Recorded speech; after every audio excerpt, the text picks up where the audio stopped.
साधना का मतलब होता है कि क्या है सत्य, क्या है असत्य, इसका विचार करना। जन्म से पहले क्या था, मृत्यु के बाद क्या होगा, इसका विचार करना। कुछ है तो मन अशांत, कुछ नहीं है मन तो अशांत। संसार की सब चीजें ऐसे ही हैं। तो यह अशांति का मूल कारण क्या है, ये खोज करना, इसी को हम अध्यात्म कहते हैं।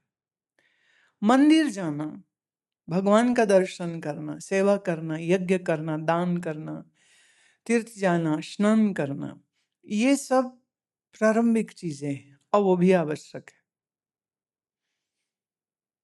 लेकिन असल अध्यात्म शुरू होता है जब आप विचार करते हैं और जब आप अपने मन को संतुलित करते हैं।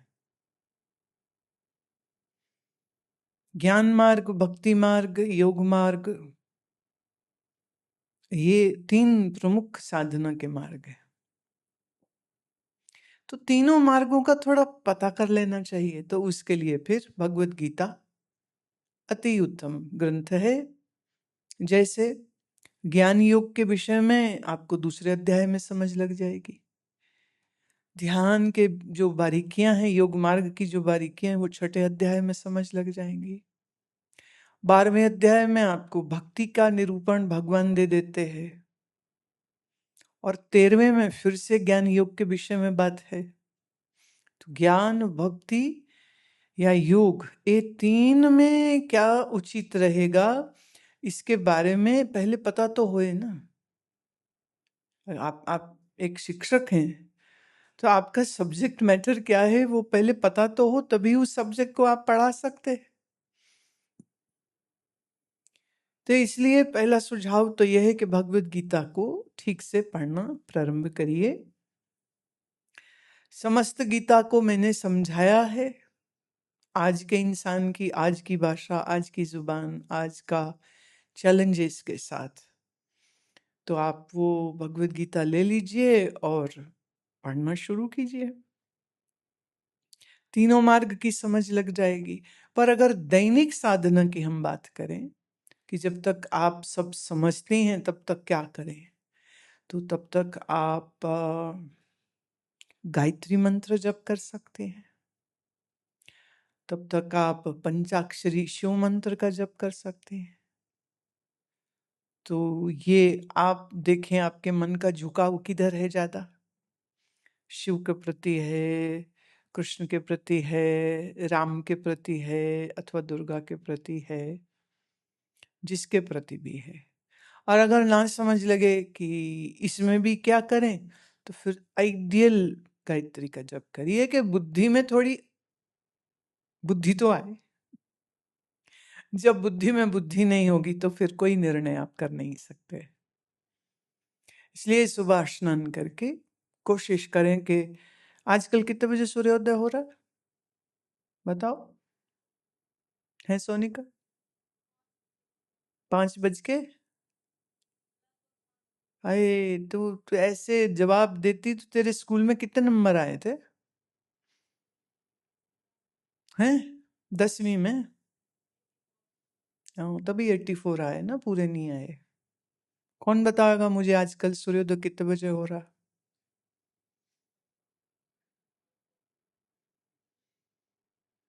साइज 5:40। तो 5:40 से पहले आपका स्नान हो चुका हो। और जैसे यहाँ सुबह की जो आरती है तो होती भी 5:45 है, 5:45 पर।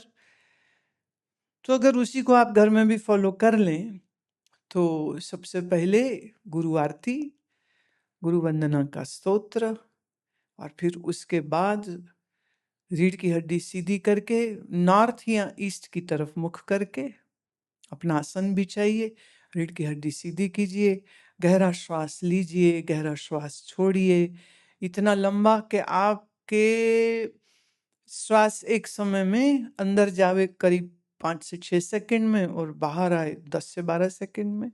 तो मतलब लंबा गहरा श्वास।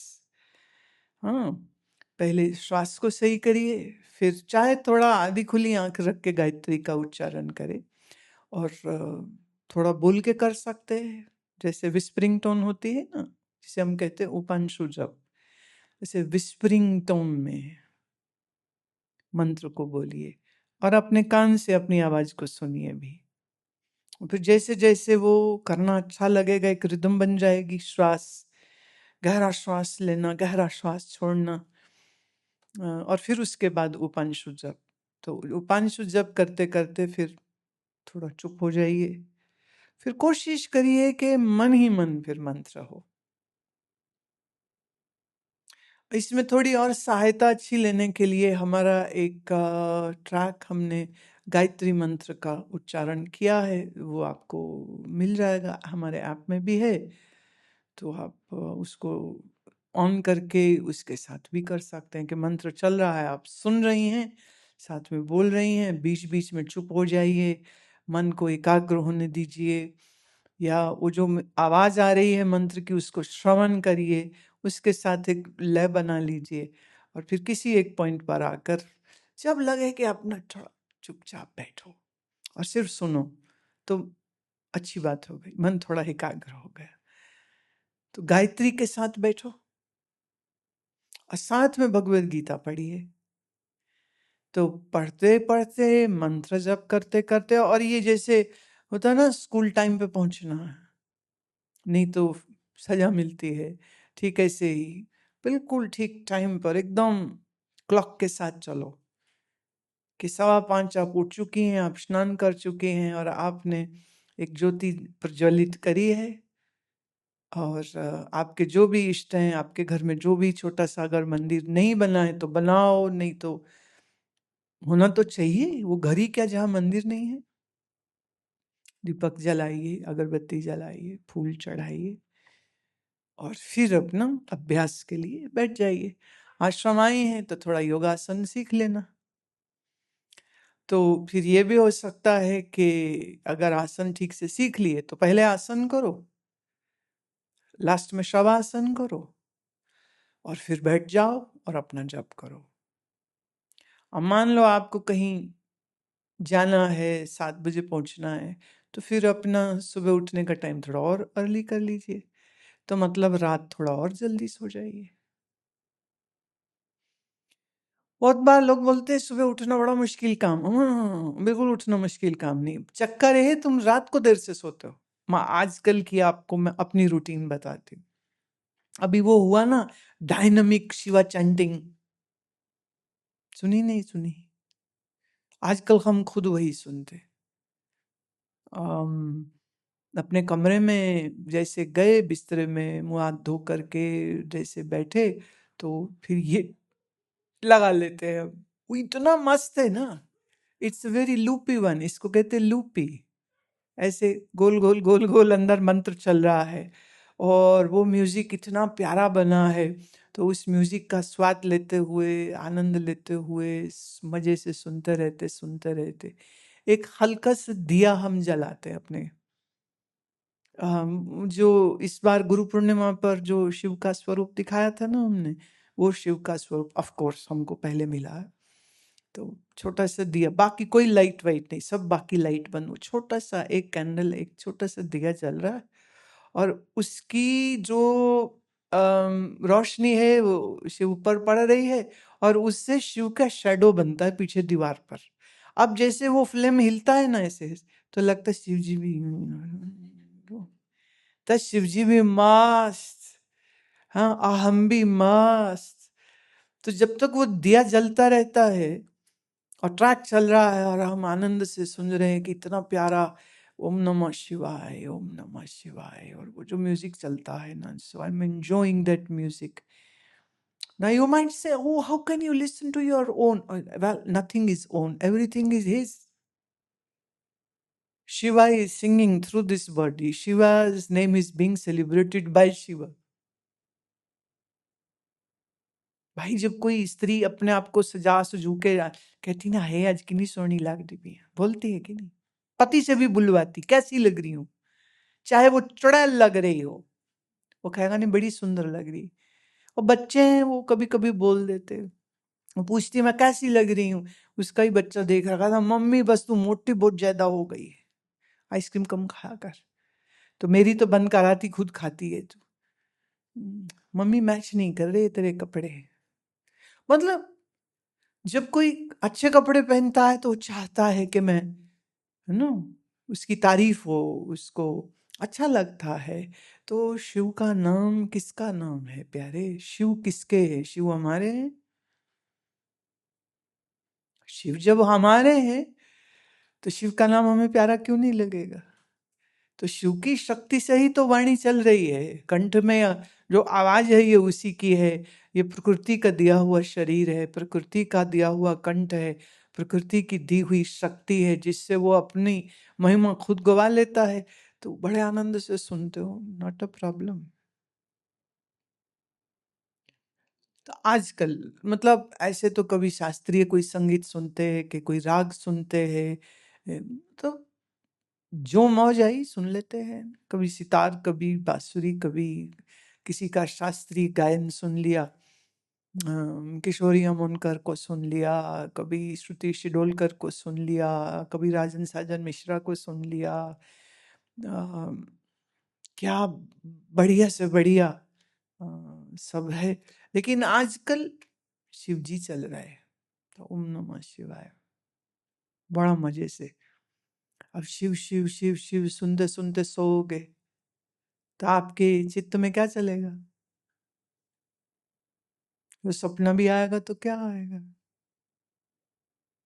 और सुबह उठेंगे तो भी पहला विचार क्या आएगा? अगर अभ्यास ठीक हो जाए तो फिर पहला विचार भी शिव मंत्र का ही होगा। वैसे हम पे तुम भरोसा मत करना। तो ऐसा मंत्र करे कि मन ऐसे ना गोल गोल उसी में मस्ती आ जाए एकदम। और अगर ये वाली मस्ती आ गई ना तुम्हें लेनी, तो पुत्री तुम्हें दुनिया में किसी और चीज में मस्ती नहीं आने वाली। हमें देखो ना, फंस गए हम तो। ऐसी मस्ती, ऐसी मस्ती, ऐसी मस्ती मिली है कि अब इसके अलावा और कुछ है ही नहीं। जो है बस यही है। तो ये एक बहुत ईश्वर कृपा जब होती है ना, तब ये अनुभूति मिलती है। माने ऐसे तो लोग, बहुत लोग कीर्तन करते हैं, सुनते हैं, लेकिन वो जो लौ लग जाना है ना, ये बहुत बड़ा आशीर्वाद है, बहुत बड़ा आशीर्वाद है। और जिसको ये स्वाद मिल गया, सच कह रही हूँ, उसे ना अफीम चाहिए, ना गांजा चाहिए, ना बोतल चाहिए, ना दारू चाहिए, क्योंकि वो इसी में इतना नशा उसको मिलता, इतना नशा मिलता है। और सच्चिदानंद ब्रह्म परमात्मा का जो भी नाम हो, जिस भाषा में भी हो, जब उसके गाने में, जब उसको याद करने में हृदय में प्रेम और श्रद्धा और एकदम ठसा ठस भरा हुआ हो, और फिर वो मंत्र चले, और फिर वो भजन चले या शब्द चले, जो भी है, तो बस मन तो डूब जाएगा उसमें, एकदम डूब गया। एक्चुअली जब ऐसा प्रेम, ऐसी श्रद्धा अंदर जन्म लेती है ना, तब हम साधना करते नहीं हैं, फिर साधना होती है। जब आप साधना करते हैं तो 100 तकलीफें हो सकती हैं। कभी मूड ही नहीं किया सुबह उठने का, कभी दिल ही नहीं किया, रहन दो कल कर लेंगे। भगवान कहाँ भागे जा रहे हैं? आज रहने देते, आज तो सीधा नाश्ता करते हैं, घूमने जाते, पूरी पकोड़े खाते हैं। लेकिन जब ये प्रेम, जब ये भाव, जब ये श्रद्धा अंदर जन्म ले ले, तो फिर साधना होती है, करता नहीं है आदमी, फिर होने लग जाती है। पर वो जब होने वाली स्थिति है, वो तो जब होगी तब होगी। तो उसके पहले हमें एक सिस्टम डेवलप करना पड़ता है। तो सिस्टम क्या है?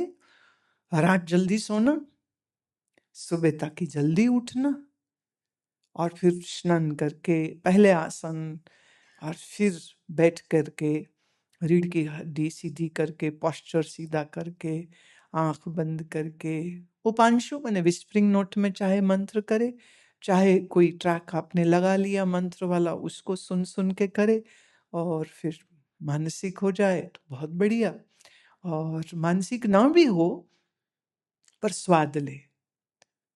तुम खाना खाते हो स्वाद ले लेके खाते हो कि नहीं? तो बहुत मंत्र भी ऐसे स्वाद ले ले करके ही लेना चाहिए, बहुत प्यार।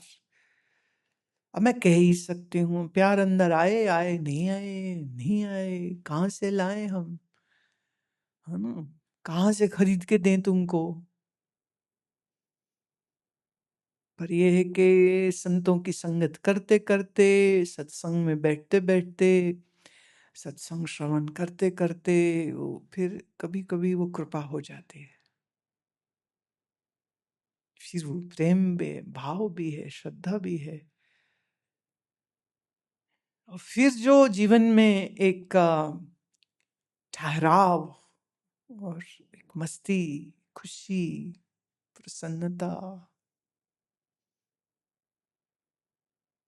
बड़ा अद्भुत है, बहुत अद्भुत, बहुत बहुत अद्भुत है। पर ये कृपा भी है, पर इसके साथ हमारी पुकार भी तो होनी चाहिए ना। जब पुकार हो और साधना हो तो फिर कृपा भी है। जो पुकारे नहीं, जो साधना नहीं करे, उनको ला कृपा ही नहीं होती, भगवान नहीं उठाते हमको, हम कैसे उठ जाएं, सारा दोष बेचारे भगवान पर डाल दो। वो उन्हें तो कहना नहीं ना कि बेईमानी मत कर, तो नहीं बोलेगा, वो तो मौनी बाबा है ना, अंदर चुपचाप रहता है। समझ लगी?